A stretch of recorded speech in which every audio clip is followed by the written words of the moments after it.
Coffee shop. Michael stirs his coffee absent-mindedly while David watches him. David, I don't know what to do. I work so hard, but I see others getting ahead by using people, stepping on them, and manipulating situations. It feels like integrity doesn't matter anymore. That's a tough place to be, Michael. But let me ask you this, do you believe that success comes from God or from people? I know the right answer is God, but sometimes it feels like people control everything. That's what the enemy wants you to believe. But look at what Proverbs 10:22 says, "The blessing of the Lord makes one rich, and he adds no sorrow with it." True success doesn't come from using others, it comes from God's favor. But I see people taking shortcuts, lying, and using connections, and they get promotions while I stay stuck. Think about Joseph in the Bible. He was betrayed by his own brothers, sold as a slave, and falsely accused. But did he manipulate his way to success? No. He stayed faithful, and in God's perfect time, he became second in command in Egypt. No one could take away what God had planned for him. So, you're saying I need to trust that doing the right thing will pay off? Exactly. Psalm 75:6-7 says, "For promotion comes neither from the east, nor from the west, nor from the south. But God is the judge, he puts down one, and exalts another." If you try to get ahead by using people, you may succeed for a moment, but without God's blessing, it won't last. That makes sense. I don't want success that comes with regret and guilt.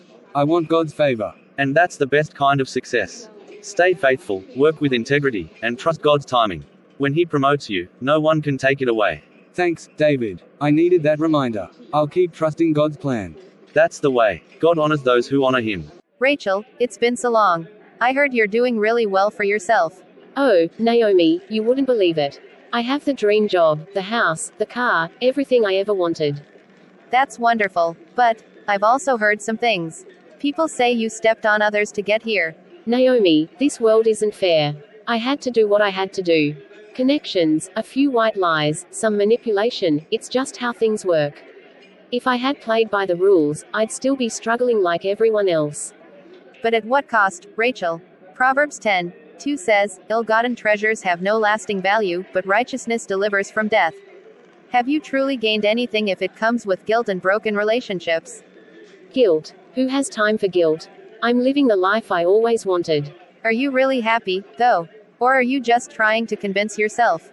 I mean, sometimes I wonder. I don't trust anyone. I always have to watch my back. And honestly, I don't even know who my real friends are anymore. That's the thing about success that comes from unrighteousness, it never brings peace. Isaiah 48:22 says, "There is no peace for the wicked."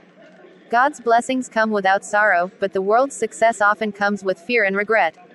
You really think God would still want me after all I've done? Absolutely. God redeems. But you have to be willing to walk in truth and let him guide your future. Michael remained steadfast in his integrity, refusing to take unethical shortcuts. Though he was mocked and overlooked for promotions, he trusted God's timing.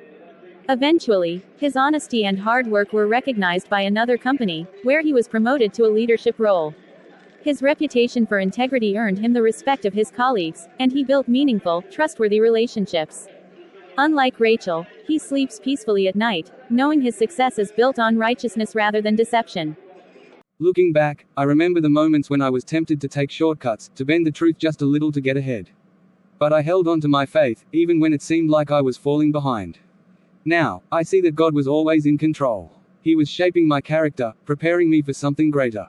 I didn't have to scheme or manipulate, he opened the right doors at the right time. And the best part, I can walk with my head held high, knowing my success is built on truth. God's way isn't always the fastest, but it is always the best. I am grateful that I trusted him, because now I have both success and peace. Rachel's success seemed unstoppable at first, but as time passed, the weight of her choices caught up with her. Colleagues no longer trusted her, and her relationships became shallow, built on convenience rather than loyalty.